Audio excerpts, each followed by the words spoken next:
네, 미국의 중앙은행인 연방준비제도가 기준금리를 한 번에 0.75%포인트 올리는 자이언트 스텝을 3번 연속 단행을 했습니다. 이런 가운데 원달러 환율은 그동안 심리적 마지노선으로이라고 했었던 1,400원을 넘어섰는데요. FOMC 결과부터 그에 따른 경제적 여파까지 김대호 경제학 박사와 함께 자세히 짚어보겠습니다. 어서 오십시오. 네, 반갑습니다. 예. 저희가 어제 이 시간에 딱 얘기했었던 것처럼 미 FOMC가 0.75% 인상하는 건 뭐 예상이 됐던 부분이기 때문에 놀랄 부분이 아닌데 어제 그러면서 박사님께서 그 점도 얘기해 주셨거든요. 네. 일단 자이언트 스텝 배경에 대한 시청자 이해를 위해서 설명해 주시고 그 점도 네. 부분까지 좀 짚어볼까요? 네. 예, 지금 미국 연준이 판도라 상자를 열었는데요. 연준이 FOMC라는 연방 공개시장위원회를 열고 금리를 결정을 했습니다. 예. 그런데 이제 보통 이 많은 시장 참여자들은 겉으로 드러나는 금리 인상 폭에 많이 관심을 갖는데요. 예. 사실 요즘같이 엄중한 시절에는 내면의 조금 겉으로 드러나지 않는 대목도 볼 필요가 있다라고 강조해 드리지 않았습니까? 예. 금리 인상폭은 0.75%로서 일각에서 우려했던 1.00% 울트라 스텝보다는 낮았고 네. 시장에서 대부분 예측했던 대로 0.75 예상에 부합을 했었거든요. 네. 그렇다면 이 대목은 별 시장에 충격을 줬다고 볼 수가 없습니다. 그런데 문제는 이와 함께 발표한 점도표라는 게 있습니다. 이것을 점이라는 영어로 다트고 점을 그림으로 낸 게 다트 그래프인데요. 이 연준 최고위 간부들이 앞으로 금리가 어떻게 될 것인가를 이제 점으로 찍어서 표시하는 이것을 미국 연준은 공개를 합니다. 여기에 보면 올해 연말까지 연준 위원들의 평균 예상 금리 폭이 4.4로 나와 있어요. 자, 이것은 6월 달에 만들었던 점도표보다 무려 1%포인트나 높은 것입니다. 상당히 높아졌습니다. 그러니까 3달 전에 예상치 1월에 3%대였던 거죠? 1월에? 6월 달에 6월에? 예. 6월 달에 3.4 정도 3.4 됐는데를 됐으니까. 그것을 4.4로 이렇게 갑자기 올리는 거 상당히 큰 폭이거든요. 예. 시장에서는 어느 정도 올라갈 것으로 예상했지만 그 예상보다도 더 높았다. 이 대목에서 뉴욕 증시라든지 세계 금융시장이 조금 긴장하는 그런 모습입니다. 자, 미국이 연준이 0.75%포인트 금리를 올림으로써 미국의 기준금리는 종래에 2.50에서 3.25로 이제 껑충 뛰었습니다. 그런데 점도표에서 4.4까지 간다고 그랬지 않습니까? 그러면 3.2에서 4.4까지를 가려면 앞으로도 1.2%포인트 정도가 더 남은 겁니다. 그러니까요. 그렇다면 지금 연준이 FOMC가 11월, 12월 2번 남아 있거든요. 그러면 2번 동안 1.2 정도를 맞추려면 한 번은 0.75를 해야 되고 한 번은 0.50 정도. 그러니까 앞으로 남은 11월과 12월에도 또 한 번의 자이언트 스텝이 추진될 수 있다. 이 대목이 뉴욕 증시가 가장 충격을 받은 대목입니다. 지금 연준이 3번 연속으로 벌써 자이언트 스텝을 해서 시중에 가뜩이나 지금 불안감이 증폭돼 있었는데도 그나마 뉴욕 증시가 최근에 많이 올랐던 것은 11월 달부터는 일단은 0.5 정도로 자이언트 스텝에서 빅 스텝으로 한 단계를 낮출 것이다 이렇게 예상을 했는데 점도표 나온 거 보니까 그렇지 않을 가능성도 상당히 있다. 11월 달에도 0.75%가 될 수 있다. 이 대목이 충격을 줬고요. 또 하나는 이 연준은 점도표 외에도 3달에 한 번씩 미국의 경기 전망, 물가 전망을 발표합니다. 금리를 얼마만큼 올릴 것이냐 이게 물가에 달려 있는데요. 지금 최근에 연준이 자이언트 스탑을 여러 번 했지만도 연준의 올해 말 물가 전망이 당초에는 5.2%로 떨어진다였는데 이것이 5.4로 나타났습니다. 0.2 올랐죠. 0.2가 더 올랐습니다. 네. 이것은 금리 인상을 좀 더 해야 될 필요성을 높여주는 것이거든요. 이와 동시에 연준이 성장률 예측치를 발표했는데 성장률은 급격히 떨어져서 거의 제로에 육박하고 또 고용률은 실업률은 4.4%가 올라간단 말이죠. 이것은 그동안에 최악의 상황으로 우려해왔던 스태그플레이션이나 또는 경기의 경착륙, 그러니까 와르르 소리가 나면서 무너지는 경기 침체로까지 이어질 수 있다는 이런 우려까지 나왔다. 이런 면에서 뉴욕 증시에서 상당히 지금 텐트럼 현상이 나타나고 있는데요. 뭐 그러나 뭐 일각에서는 어차피 견뎌야 될 것이 미국의 금리 인상이라면 물가를 잡기 위해서 오히려 빨리 금리 인상을 해서 그 고통의 시간을 줄이는 것이 훨씬 더 낫다. 그래서 11월 달에 0.75를 올리는 것이 그 이후에 결국은 금리 인상은 언젠가는 끝납니다. 그 끝나는 시간을 더 당길 수 있다. 이런 전망까지 나오고 있는 상황입니다. 그러면 아까 말씀하셨던 것처럼 4.4 정도로 예상이 점도표가 나왔다 그러면 아직 그냥 1.2 정도가 남은 상황이잖아요. 네. 그러면 자이언트 스텝과 빅 스텝이 한 번 더 정도는 이루어질 수 있는 그런 상황으로 저희가 이해를 하면 그렇습니다. 되겠네요. 예. 그렇죠. 그럴 가능성이 현재로서는 가장 높고 앞으로 이제 10월 달이나 11월 달 물가 지수가 좀 더 높이 나온다. 물가가 안 잡혔다. 이러면 금리는 더 올라갈 수도 있고 물가가 좀 잡히면 이제는 자이언트 스텝을 그만할 수도 있거든요. 자, 또 하나 문제는 내년도 점도표입니다.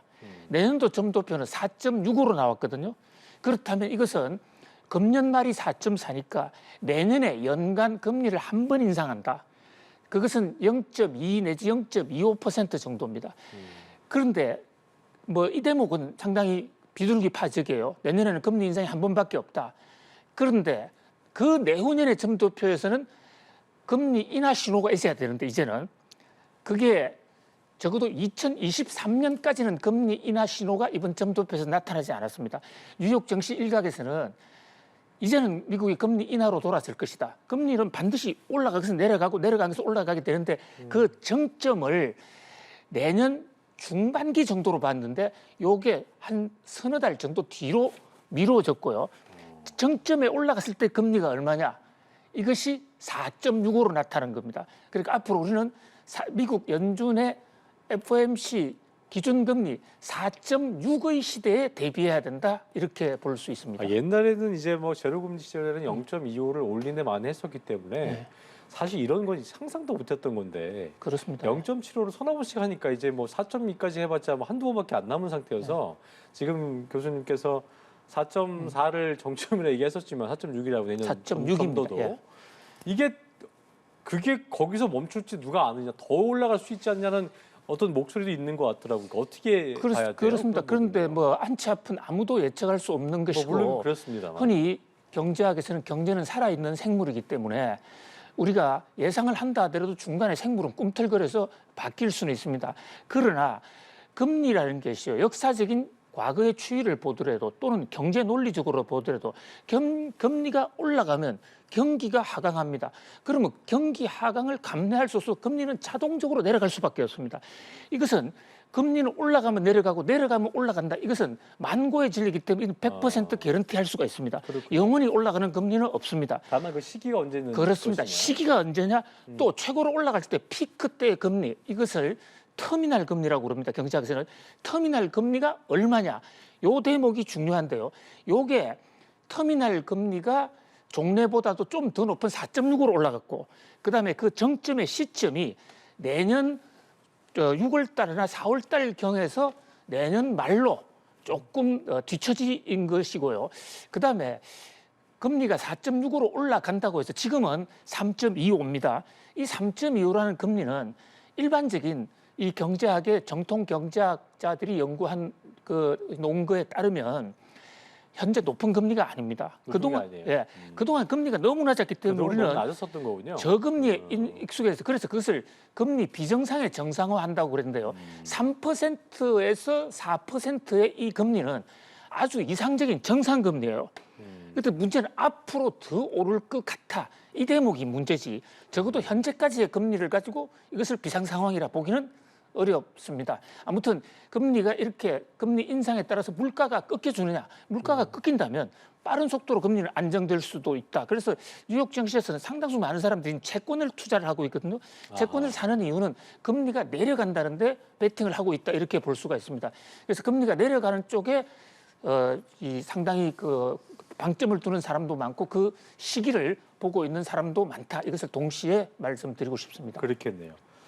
자, 한국은행도 상당히 고민될 것 같은데 지금 아까 0.25로만 올릴 수 있는 전제가 안 된다. 그렇기 때문에 0.5를 올려야 된다. 그러니까 빅스텝 이창용 총재가 빅스텝 예상을 또 하기도 했는데 어쨌든 한미 간 금리가 역전된 상황이고 0.75이기 때문에 빅스텝을 해도 이제 0.25가 적은 상황이잖아요. 그렇습니다. 그러니까 예. 우리 경제에 어떤 영향을 미칠까 대충 저희가 예상해 볼 수 있겠습니다만 정리를 예. 좀 다시 한번 해보죠. 한국은행 총재가 오늘 이런 발언을 했습니다. 당초에는 베이비 스텝 10월 달에 베이비 스텝 금리 정도를 하겠다고 밝힌 적이 있거든요. 그런데 그 베이비 스텝을 예상했던 당시의 경제적 조건, 거시 경제 펀더멘털이 바뀌었다. 이렇게 얘기했습니다. 그 더 이상은 얘기하지 않았지만 그 얘기는 0.25만 하지 않겠다는 겁니다. 네. 그러면 0.5도 할 수 있고 0.75도 할 수 있다는 것이거든요. 이창용 총재에 대해서 좀 일각에서는 아니 IMF에서 그렇게 명망 있는 분이 또 서울대 교수까지 하신 분이 왜 한 달 만에 말을 뒤집느냐, 실력이 있는 것이냐, 뭐 이런 얘기까지 나오고 있어요. 그런데 역시 말씀드린 대로 경제가 살아있는 생물이기 때문에 어느 누구도 예측할 수 한 없습니다. 치 앞을 알 수 없는 그런 그렇습니다. 말씀이라는 거죠. 이 한 정책이 또 다른 그 지표를 바꾸고 그 지표가 또 다른 지표를 바꾸는 이런 것을 소위 거시의 세계라고 그러거든요.